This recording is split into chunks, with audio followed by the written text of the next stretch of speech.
In the feel-good spirit of the holiday season, Merry Christmas! The San Francisco Chronicle published an article on December 1st, read all about it, highlighting the story of a California homeowner who reportedly spent nearly $6,000 on risk mitigation for his home at the request of his insurance company, only to be non-renewed a few months later.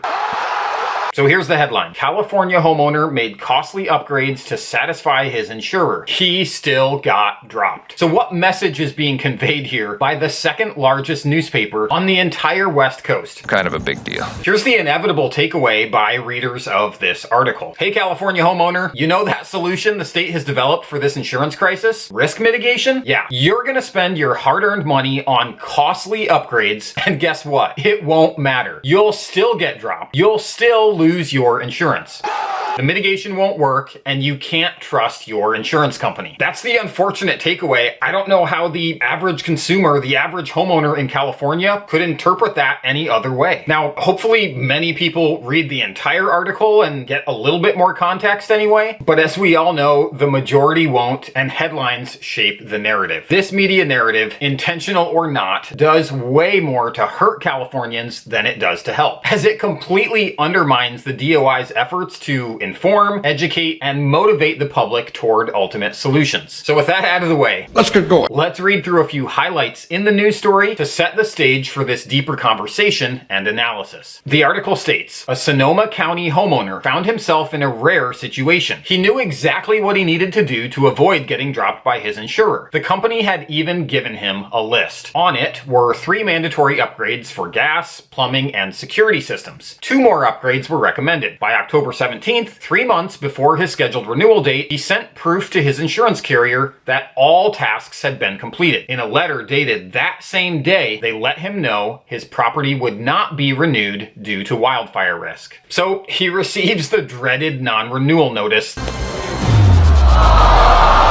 that has become all too common for California homeowners. Now, I want to stop here for a second and point out a couple important items. Number 1, this homeowner lives in Sonoma County, more specifically in the foothills outside of Sebastopol, 8 to 10 miles southwest of Santa Rosa. This area ranks very high for wildfire risk. In fact, Hazard Hub data for this specific property gives a wildfire score of F, classifying the wildfire risk as very high. And as we've learned over the past decade, the topography and vegetation load of areas like this are extremely dangerous. The 2017 Tubbs fire destroyed nearly 7,000 structures in this area, generating over $9 billion in insured losses. So to say that insurance carriers have good reason to be cautious in this area would be an understatement. Second, it's very interesting that, according to the news story, in this particular case, the 3 mandatory upgrades, what the insurance company allegedly required of the homeowner in order to renew his policy, and even the additional 2 recommendations had nothing to do with wildfire. Nope. The required seismic gas shutoff valve is an earthquake mitigation device. The steel braided water supply lines to toilets are a water leak mitigation measure, and the burglar alarm is obviously mitigating potential burglary. So those were the 3 requirements. The 2 recommendations were a water leak sensor and shutoff system and a Ting electrical monitor. We'll talk more about this in a few minutes, but again, none of these requirements or recommendations made by the insurance carrier were related to wildfire. Thank you, Walter. That makes me feel very secure. And this is an important point in our analysis of what actually happened here. Now, I do want to highlight that, according to the article, the homeowner actually voluntarily spent $2,168 on ember-resistant vents for his home, which are an important and effective wildfire mitigation measure. But again, according to the news story, this was not requested or even recommended by the insurance company. Really? So, quick article recap. The insured lives in high wildfire risk Sonoma County. His insurance company conducts a renewal inspection.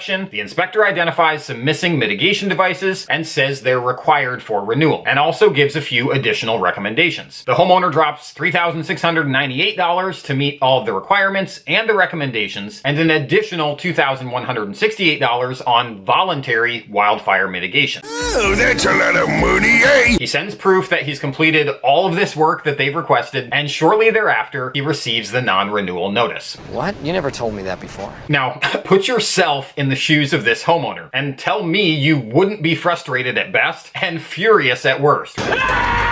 You want to comply, you do comply, you actually go above and beyond what you're told the requirements are to make your home a better risk to insure. You spend a significant amount of money, time, and energy, and you still get dropped. I've got a boatload of empathy for this insured, and if it's any solace, I truly hope that the mitigation work he had done will help him find a new insurer quickly, hopefully in the admitted market, and make no mistake. Every penny he spent on these mitigation measures is money well spent that absolutely will make his property more resilient and attractive to new insurers. But here's one of the rubs for me. While this policyholder had this terrible experience, the article makes the following statement. The insurance industry and the state have been advising homeowners to invest in measures that promise to reduce their level of risk to make insurance both easier to find and more affordable. But many, like this homeowner, spend thousands of dollars on upgrades only to be told they still aren't enough. That last sentence gives the idea that this specific scenario is happening to a lot of people across the state. But I just don't believe that to be true. I don't believe it! To be clear, are many people being non-renewed across the state? Absolutely. Hundreds of thousands have over the past couple years, and that number continues to grow. That's the biggest evidence of this crisis. But being non-renewed after you undertake mitigation requirements specifically laid out for you after an inspection, this scenario is extremely rare and is not happening to many people. There is no insurance carrier in the state of California that is intentionally dangling the carrot of renewal in front of their policyholders, promising to renew their policy if they spend thousands of dollars on mitigation, and then when the mitigation work is complete, diabolically non-renewing them anyway. To think or imply that this scenario is widespread across the industry in California, or in any other state for that matter, is simply absurd. And I use that word purposefully. Do absurd things happen in the insurance industry? Absolutely. And this specific story is one example of that. But it is an edge case. It's not intentional. It's not planned. This was not decided by suits at an executive boardroom table. It's an error, a miscommunication, or an unfortunate breakdown in process and procedure. And we've got to understand and remember, there are many, many millions of policyholders and policies in California. And at that scale, it is impossible for there not to be these types of edge cases that fall through the cracks. Whether caused by human error or a technical glitch or whatever, things just happen. That reality does not minimize the importance of individual policyholder experiences like this. Of course, every policyholder matters. And when situations like this occur, the industry, carriers, leadership, underwriters should absolutely pay attention, take notes, figure out exactly what happened, what went wrong, and take whatever measures necessary to ensure it doesn't happen again. And I think the messaging around this is important, and it's an opportunity that's often missed by the industry. Toward the end of this article, we see this all too common statement. The company did not respond to multiple requests for comment. Now, I understand the legal thin ice and the intricacies of making public statements in situations like this. However, when you don't say anything, the majority of people will always assume the worst. It's just human nature. Silence gives a strong impression that you have something to hide,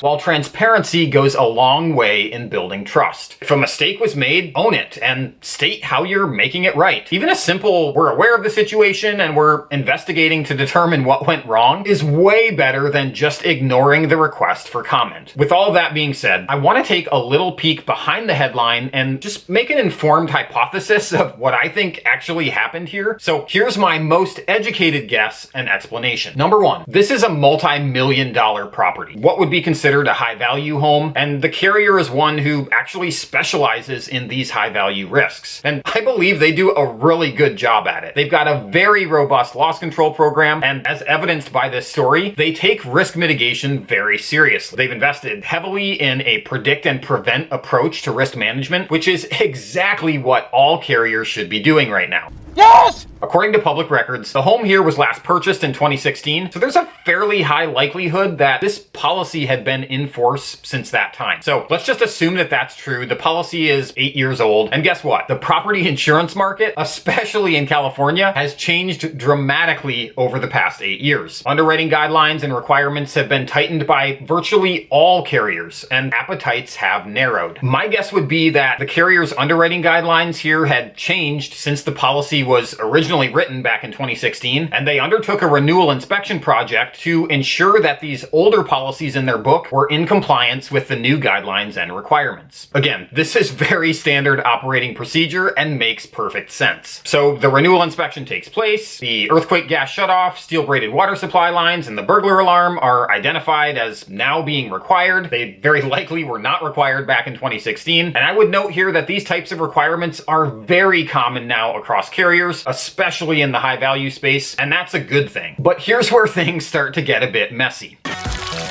As the carrier is working on this renewal inspection project to ensure existing book compliance with their standard underwriting guidelines, like virtually all carriers writing business in California right now, they were also updating and revising their wildfire acceptability guidelines. In fact, the article actually mentions that the carrier had recently filed new wildfire underwriting guidelines with the Department of Insurance, making higher wildfire risk scores completely ineligible for coverage. I took a peek at those filings, and it's absolutely true. This carrier, like many others, is taking those highest wildfire risk areas and just saying, hey, it is not worth the risk, and we're not going to be insuring risks in these areas anymore. So with this understanding, the scenario becomes much more clear. Because this property is in a very high wildfire risk area, it likely became ineligible for coverage when the new wildfire guidelines were approved by the DOI and made effective by the carrier. So ultimately, it appears that this was a case of unfortunate timing with the application of two completely separate underwriting guideline revisions. The inspector who correctly applied the base underwriting guidelines requiring the seismic gas shutoff, the water supply lines, and the burglar alarm, this inspector was blissfully unaware of the fact that the new wildfire guidelines were going to make the risk completely ineligible anyway. So in the end, my best guess assessment would be that this was ultimately a change management issue. Multiple guidelines were changing and being applied at the same time. Everyone involved in the process was not fully informed, educated, or on the same page in regard to those changes and the potential outcomes, and ultimately, a very poor customer experience was the result.